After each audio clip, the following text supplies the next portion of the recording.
My name is Tony Penn, and I am a Silicon Valley-based tech reporter writing stories about machine intelligence and artificial intelligence.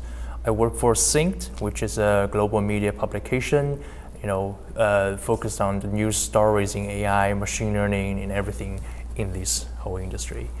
So I'm very glad to have you for this interview. So could you briefly introduce yourself and your background? So my name is Karol Hausman. I work for Google Brain. I'm a research scientist there. And I'm interested in robotics, in particular deep reinforcement learning for robotics. In terms of my background, I've done my PhD. I graduated very recently from University of Southern California in Los Angeles. And I've been doing robotics for quite some time. So before that, I did my master's at Technical University Munich, where I studied robotics. And yes, these are my passions. That's what I'm interested in. So why are you so interested in robotics? Is there some story behind that? Well, so I've been always fascinated by how we formulate thoughts and how we learn new concepts and how we learn the right representations and so on, or even skills.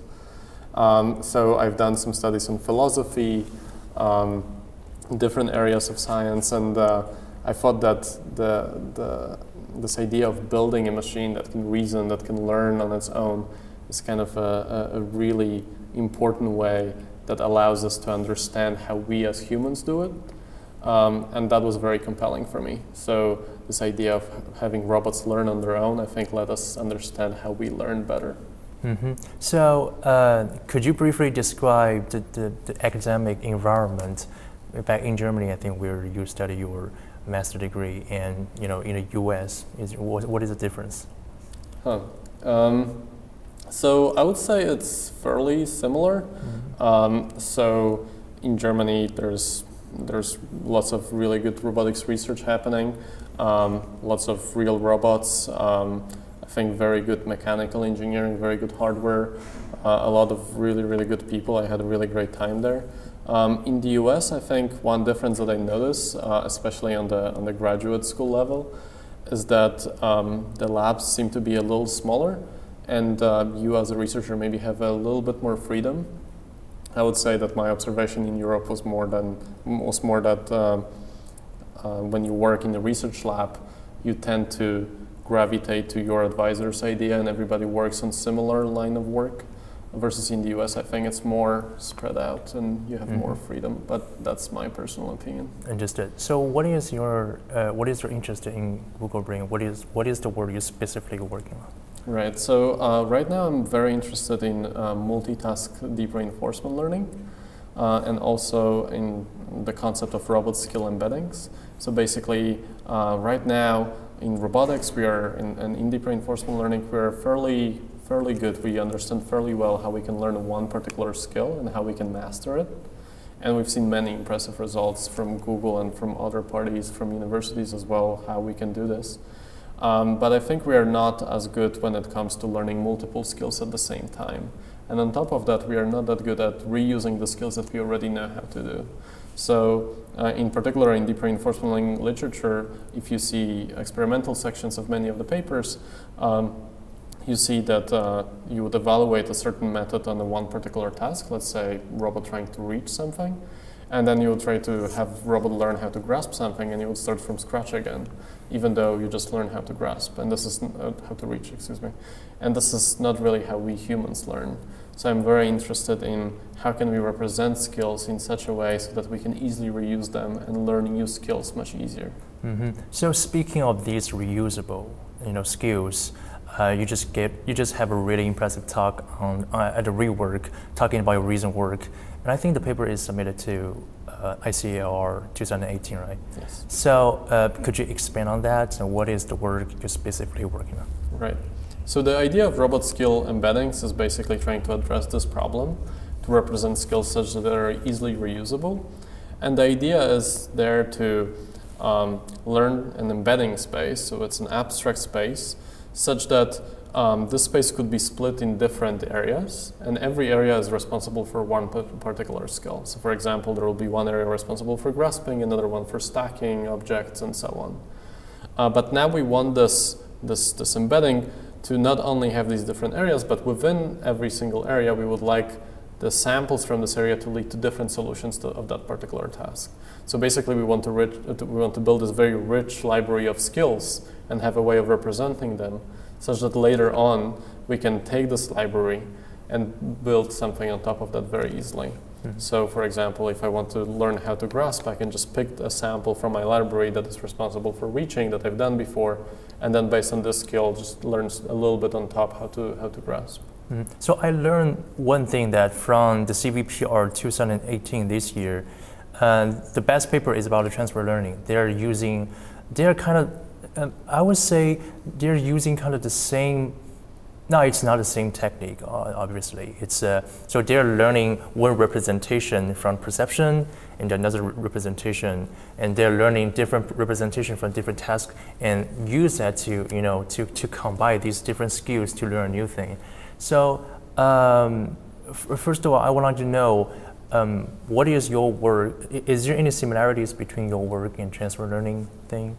Right, so I think one of the applications of the work I just described could be for transfer learning. So for example, one idea could be to learn all these primitives, these libraries in simulation where we have access to a lot of data and we can generate lots of different tasks fairly easily, and then learn this library, but then learn how to reuse this library very efficiently in the real world.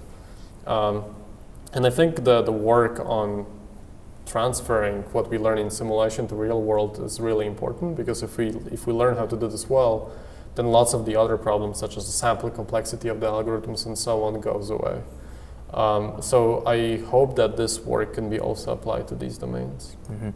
And reinforcement learning has been there for many, many years, since, as I remember, like the 1990s.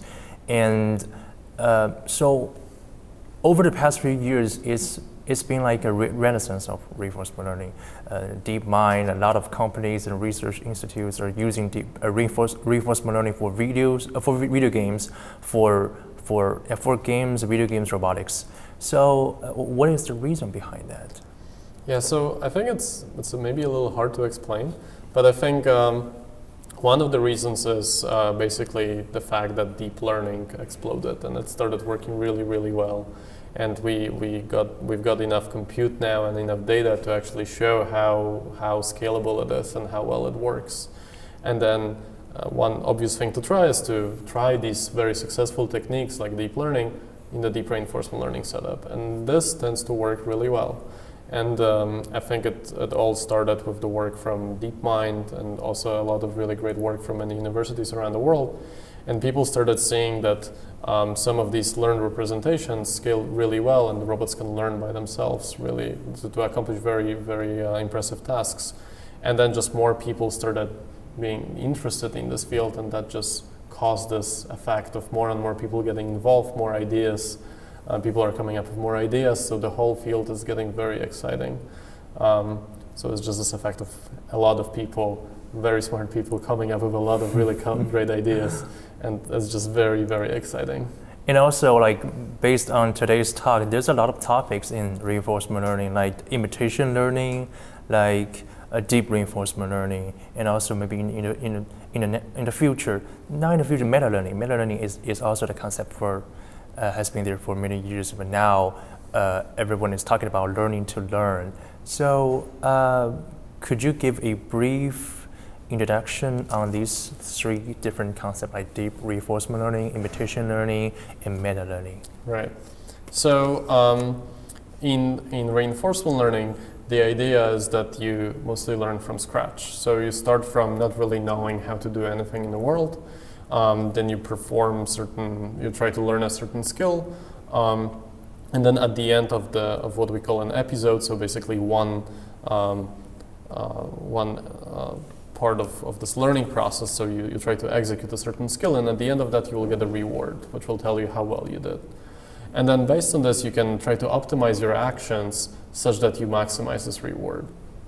So you start from nothing, and then over time you learn how to maximize these rewards and how to get better and better on this one particular skill. In imitation learning, on the other hand, it's a slightly different setup where rather than learning everything from scratch, you're trying to imitate a demonstration. And the demonstration can be given to you in many different ways. So traditionally, it's been mostly done through kinesthetic teaching, where someone grabs the robot's arm and tries to show how to do a particular skill. But these days, because of some of the techniques that people have developed, we're able to also show videos of human performing a particular task, or show through virtual reality and simulation how to perform a particular task. So there are different ways of providing the demonstration, but the idea of imitation learning is trying to imitate what is demonstrated to you, so you don't start from scratch.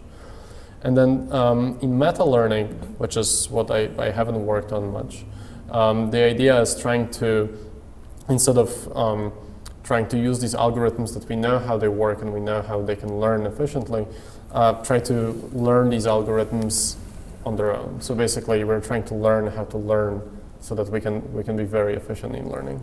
Mm-hmm. So now in the real world, or for the real applications powered by AI or powered by artificial intelligence, sorry, I will just start over again this sentence. So for the real applications powered by artificial intelligence, most applications are, I would say, enabled by the supervised learning. Like supervised learning has been implemented in the industry. Like whatever it is, transfer learning, unsupervised learning, or reinforcement learning, a lot of the studies are still in academia, not in the industry. So what do you think of the timing that when reinforcement learning will be really applied to solve the real problems in the real world? Right. So I think supervised learning is much better understood, and it works fairly well. It's very robust, so it's kind of easy to adapt to many different industries. With reinforcement learning and these other areas, especially unsupervised learning, it's still a big area of research.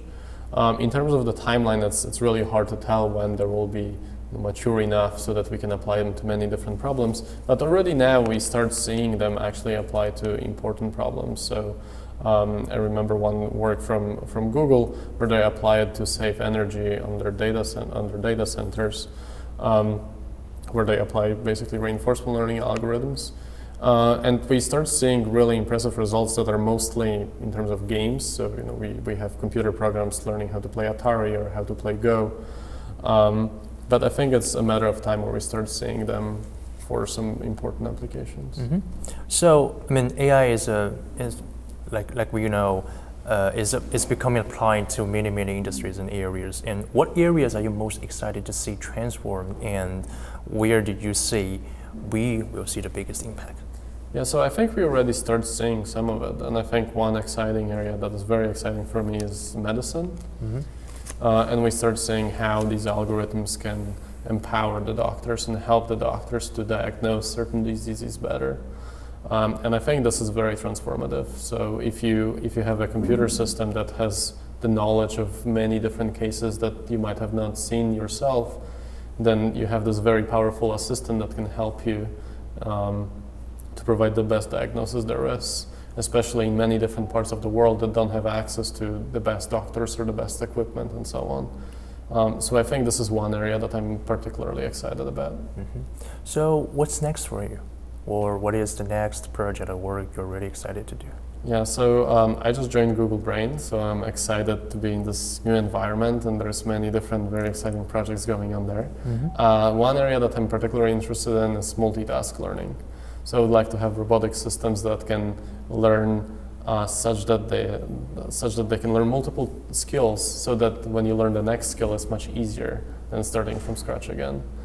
So I'll try to work on some of these problems, and we'll see where it goes. Mm-hmm. Last question: what is your social media account, or is there any place online that we can find your publications or your recent works? Right. So I think the easiest is either to follow me on Twitter. It's Hausman_K. Or also you can look up my website, or look things on archive. I think there's many different ways. All right, I really enjoyed the conversation with you. Thank you very much for joining our interview.